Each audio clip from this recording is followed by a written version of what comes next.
अयोध्या जैन तीर्थ प्रभावना रथ का भव्य जुलूस निकाला गया।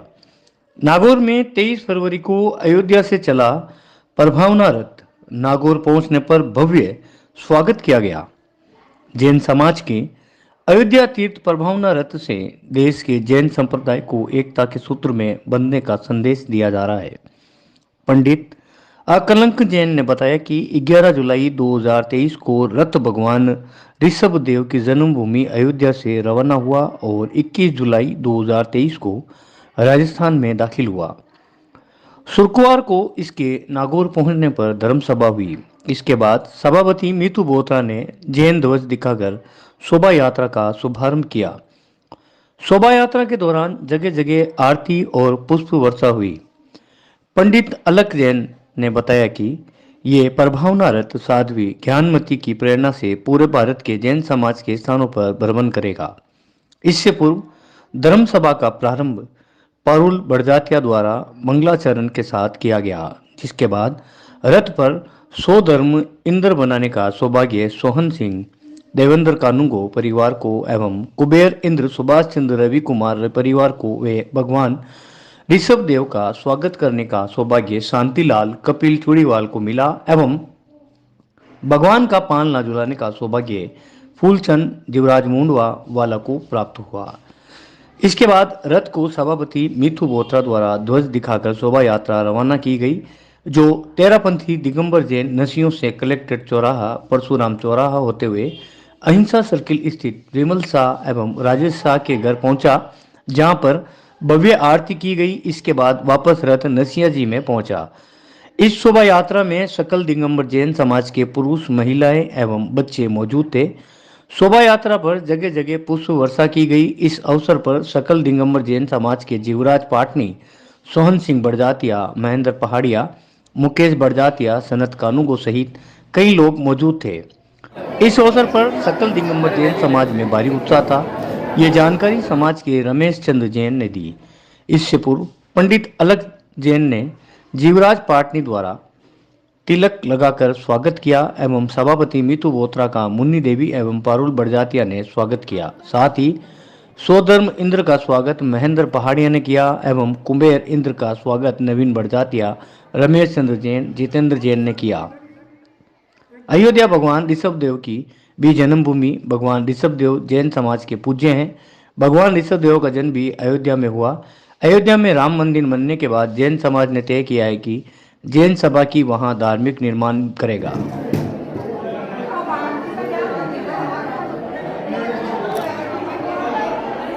माता जी की प्रेरणा से वैसे ही बहुत ही भव्य सर्वतोभद्र महल की रचना अयोध्या में की जा रही है कि पूरे विश्व के जो लोग वहां पर आए तो वो देखें कि भगवान ऋषभ देव का महल कैसा था, क्योंकि 83 खंड का वो महल 500 धनुष की भगवान ऋषभ देव की ऊंचाई। आज हम 5 फुट के 6 फुट के हैं तो 15 फुट पे एक मंजिल बनाते हैं। 2000 हाथ के भगवान ऋषभ देव थे। एक मंजिल कितनी ऊंची होती है?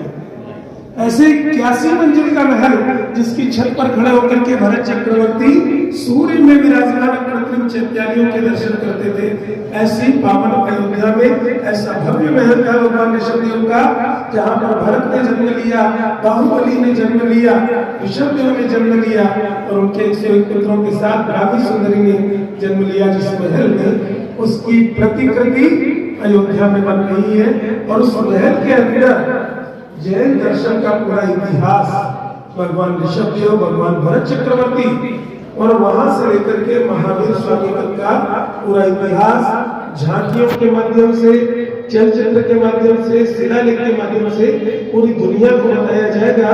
इससे बाहर से आने वाले जो भी यात्री, जैनेतर यात्री, हमें तो सब पता है, उसके बाद भी हम वहां नहीं पहुंचे, लेकिन जो यात्री वहां पर आ रहे हैं उन्हें जैन धर्म की प्राचीनता और भगवान ऋषभ देव के बारे में जानना जरूरी है, क्योंकि आज अयोध्या का नाम सिर्फ राम के नाम से है और सबकी भावना है, माता जी की भावना है कि जब भी लोग अयोध्या की बात करें, अयोध्या में राम की बात करें तो उसके साथ में भगवान ऋषभ देव का नाम जरूर आना चाहिए।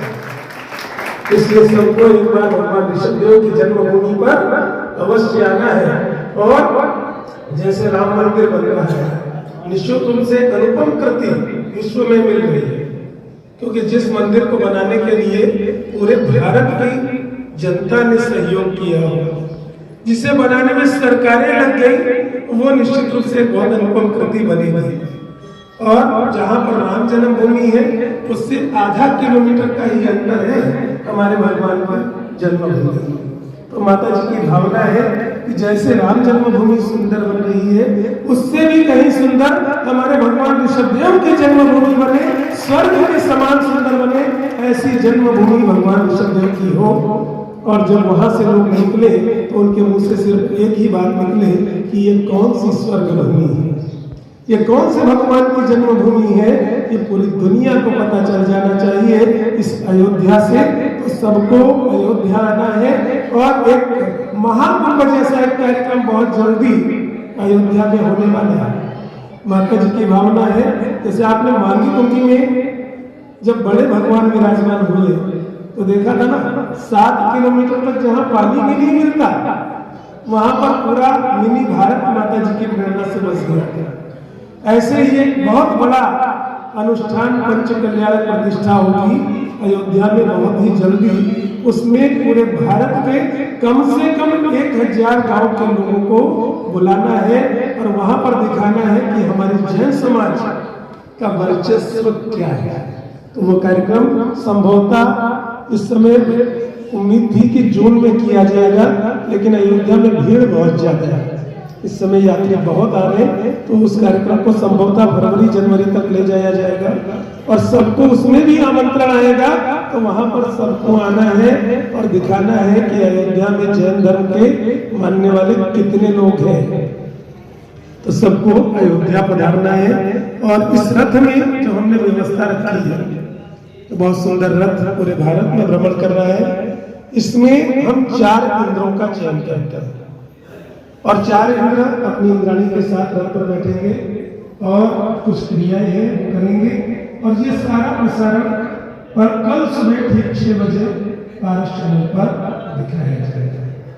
तो इसमें पहले सौदर मित्र है, उसके बाद कुबेर है, कुबेर के बाद भगवान का प्रथम स्वागत करेंगे मंगल आरती से और उसके बाद प्रथम पालना।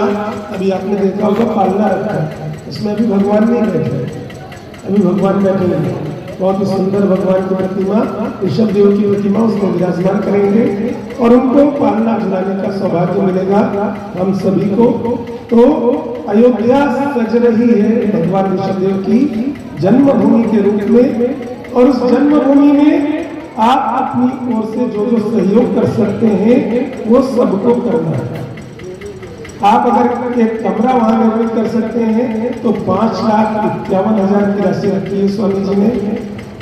30-24 में जो 24 विराजमान हो रही है, एक 24 एक वेदी पर विराजमान होगी। उस वेदी का निर्माण अगर आप अपनी ओर से करना चाहें तो 3,11,000 की राशि उसके लिए है। आप अपनी ओर से उस जन्मभूमि पर एक प्रतिमा विराजमान करना चाहें तो अभी आपका अवसर मिल सकता है। 1,11,000 की राशि में आप अपनी ओर से उस तीर्थ पर एक प्रतिमा विराजमान कर सकते हैं। प्रतिमा की प्रशस्ति पर परिवार के 2 नाम आएंगे और शिलालेख पर परिवार के 4 नाम अंकित किए जाएंगे और उस प्रतिमा के दर्शन करोड़ों लोग करेंगे, जिसकी पुण्य का 6% हिस्सा हमें घर बैठे बैठे मिलेगा। ये हमारा आगम कहते हैं। तो किसी की भावना बने 51,000 रुपए की राशि में मंदिर निर्माण के लिए आपके 4 नाम शिलालेख पर आएंगे। 21,000 में एक हीरक शिला आपके नाम से लगाई जा सकती है और 11,000 रुपए की राशि में स्वर्ण शिला, 5100 की राशि में रजत शिला और 1100 रुपए की राशि में ताम्र शिला आप अपने द्वारा अपने नाम से उस तीर्थ पर लगा सकते हैं। तो ये सब अपनी भावनाएं बना लीजिए कि किसको उस तीर्थ पर क्या योगदान करना है, क्योंकि ये हमारे जैनों का पहला तीर्थ है और हमारे आराध्य भगवान ऋषभदेव की जन्मभूमि है, 5 तीर्थंकरों की जन्मभूमि है। इसके लिए हम जो कुछ कर सकते हैं वो हमें करना है। आइए हम सौदर मित्र का चयन करते हैं। जो सौदर मित्र नारे लगवा दे। नारे लगाइए, अयोध्या हमारा, अयोध्या हमारा, अयोध्या हमारा, अयोध्या को सजाएंगे, अयोध्या को सजाएंगे, अयोध्या को सजाएंगे। मिली प्रेरणा किसकी है? मिली प्रेरणा किसकी है? मिली प्रेरणा किसकी है? बोलिए अयोध्या के आदिनाथ भगवान की, भारत माता श्री ज्ञानवती जी माता जी की। बहुत ही भक्ति के साथ, जोश के साथ आपने भगवान की जयकारा लगाई और अपने भाव जल्दी जल्दी बना लीजिए।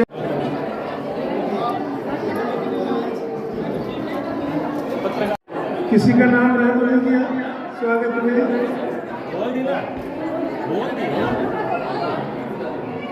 माता जी को फोटो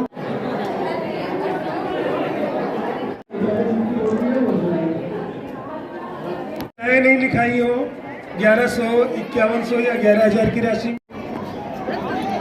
धन कुबेर जी अपने परिवार के साथ पधारे। धन कुबेर मुंची मुंचेती स्वाहा। सामने कैमरे की तरफ।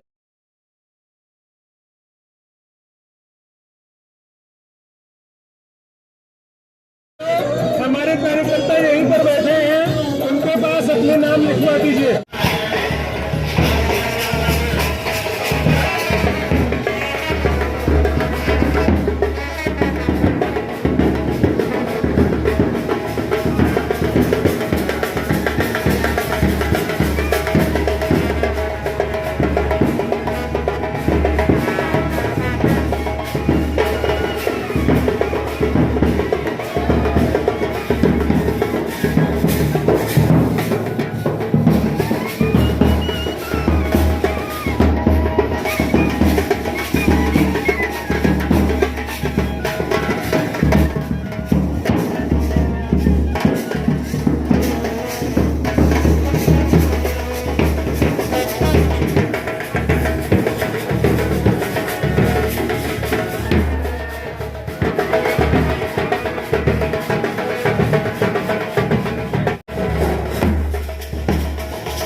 भाई साहब रेडी हो गए? हाँ, बताएं साहब। ये रथ भगवान ऋषभदेव की जन्मभूमि अयोध्या से जैन समाज की सर्वोच्च साध्वी गणनी प्रमुख श्री ज्ञानमती माता जी की प्रेरणा से पूरे भारत में प्रवर्तन के लिए निकला है। आज ये रथ नागौर आया। रथ का प्रमुख उद्देश्य भगवान ऋषभदेव ने उसी अयोध्या में जन्म लिया जहाँ पर भगवान राम ने जन्म लिया, और ये इसका प्रचार पूरी दुनिया में हो, लोग अयोध्या को भगवान ऋषभदेव की जन्मभूमि के रूप में भी जाने। इसका प्रचार प्रसार करने के लिए ये रथ पूरे भारत में परिभ्रमण कराया जा रहा है। अभी लगभग 300 स्थानों से होता हुआ ये आज नागौर पहुंचा है। कल कुछ आमन सिटी का कार्यक्रम है और इस प्रकार से पूरे भारत की यात्रा इस रथ की